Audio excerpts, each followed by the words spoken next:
Hello, this is Chef John from foodwishes.com with apple sausage gravy dumplings. That's right, I love sausage gravy, which is usually served on biscuits, but I was in the mood for something a little bit different. And since I love chicken and dumplings so much, I decided to merge those two things together. And what follows is what I thought was a very successful experiment. And to get started, we will brown a pound of sausage over medium-high heat. In a pan we've greased with just a little bit of vegetable oil. And we can either use some ready-made sausage from the butcher, or simply buy some coarsely ground pork, and then doctor it up to make sausage. And we have several videos for that, including a breakfast sausage recipe that would be perfect for this. But anyway, no matter what we use, we will break that up while we brown it. And not only do we want to get a little bit of browning on the meat itself, but also, and maybe more importantly, we want to get some beautiful brown caramelization on the bottom of the pan, which as you may know is called the fond. And it really is the key to all great pan sauces and gravies. And then what we'll do once our pan and meat look a little something like this is toss in some diced onion, along with a nice big pinch of salt. And we'll reduce our heat to medium, and we will cook this for a few minutes until those onions start to soften up.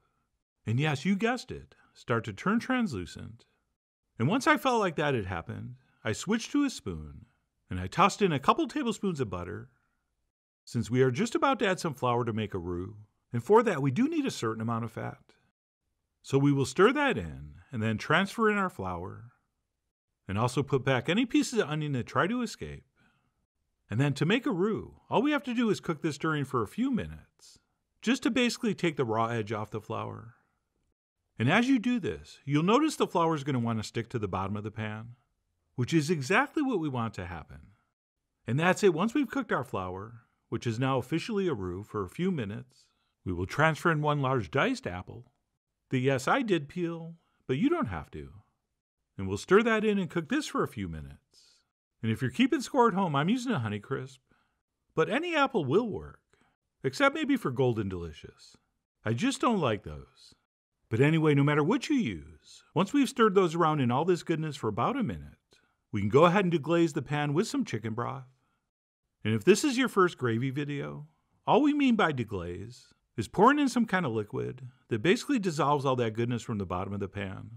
And you'll see after about a half minute of stirring, the bottom of your pan should be totally clean. I mean, you can't really see it, but you will feel it. You will feel it in more ways than one. And then what we'll do is raise our heat back up to medium-high, since we want this to come up to a simmer. And while that's happening, I'm also going to add in a splash of milk, which for a richer version could also be cream. Or you know what, you don't even have to use any dairy here. Or you could just use a little more broth, or maybe even a little splash of cider, which we have around since we're going to use some in the dumplings. But anyway, like I said, we'll wait for this to come to a simmer, and we'll reduce our heat to medium, or maybe slightly under medium. And we will let this simmer stirring occasionally for about 15 minutes. And during that time, things will thicken up a little bit as this mixture reduces slightly. But also, as if by magic, the color of our gravy is going to transform into this gorgeous, inviting golden brown. And once our gravy has turned beautiful, we will simply let that continue simmering for a few minutes while we move on to mix up our dumpling batter. And that's going to start with one large egg, to which I'm going to add a splash of apple cider, and then I followed that with some creme fraiche, although sour cream or yogurt would also work. And by the way, not only was the gravy an experiment, but so was this dumpling batter, since I usually use a splash of milk and not apple cider. But anyway, we'll also add some fresh thyme, which is a wonderful apple herb and a pork herb, plus some freshly sliced green onions. And then we'll finish up with some salt, as well as some baking powder, at which point we'll grab a whisk and give this a thorough mix. And then once we have all these ingredients combined very thoroughly, we will mix in the last ingredient, which is just some all-purpose flour. And we'll use our whisk to carefully blend that in, stirring relatively slowly until the flour just barely disappears. And as soon as that happens, we will stop, and we'll use our whisk to scrape down any flour that's on the sides of the bowl. And then we'll switch to a spatula to clean off the whisk. And besides that, we'll also scrape down the sides of the bowl again. And then finally, to clean off our spatula, we'll use a teaspoon, since that's going to be the best tool to use to transfer the batter into the gravy. And I should say tools, since we're actually going to use two.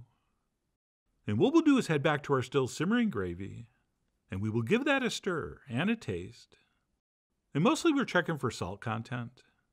And that was fine here, but I decided to season this up a little more with some freshly ground black pepper, plus a few shakes of cayenne, which never doesn't make things better. And then I also like to add a little bit of freshly sliced green onion here, since that's almost always included in any kind of sausage gravy. And then last but not least, a splash of cider vinegar, just to brighten things up and add a little bit of acidity to cut through the richness. And that's it, we'll stir that in. And then we'll take our dumpling batter and we'll start transferring rounded teaspoons into our simmering gravy. And if you're transferring in the same amount I am, you will probably end up with 12 dumplings. But fair warning, you might get 11 or 13. Right, there's really no way to know for sure.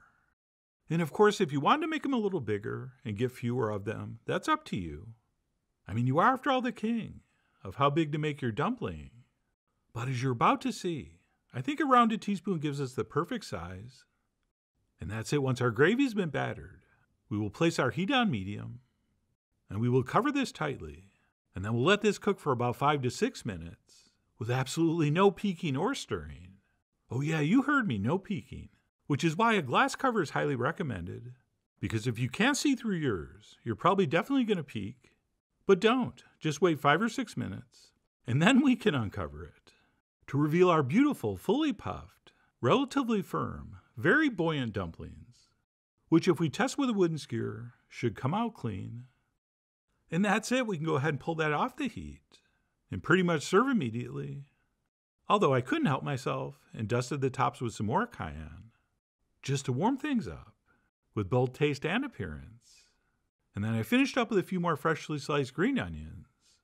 And this experiment that I'm calling apple sausage gravy dumplings was ready to enjoy. So I served up too, with plenty of our apple sausage gravy, which as you'll notice I did not make too thick. Or if you want yours thicker, you can add more flour, or you can reduce it down before you add your dumplings on top. But this will thicken as it cools, and if you save some for leftovers, it will be very thick the next day. So this is my preferred texture, but you can decide on yours. And that's it. After taking some pictures, I grabbed a spoon and dug in.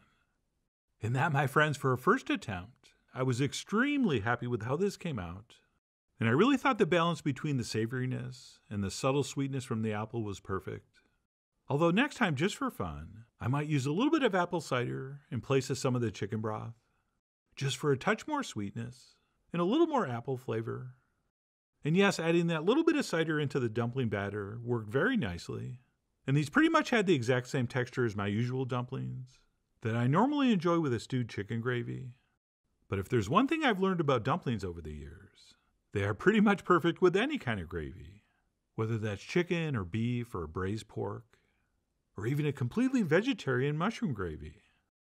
My only slight issue with this is that about halfway through the bowl, I started wondering to myself, why wasn't I enjoying this with some fried or poached eggs? Which is of course how we almost always enjoy sausage gravy when it's on biscuits. But whether you upgrade with egg or enjoy this as shown, I thought this was very successful and extremely delicious. And I really do hope you give it a try soon. So please follow the links below for the ingredient amounts, a printable written recipe, and much more info as usual. And as always, enjoy.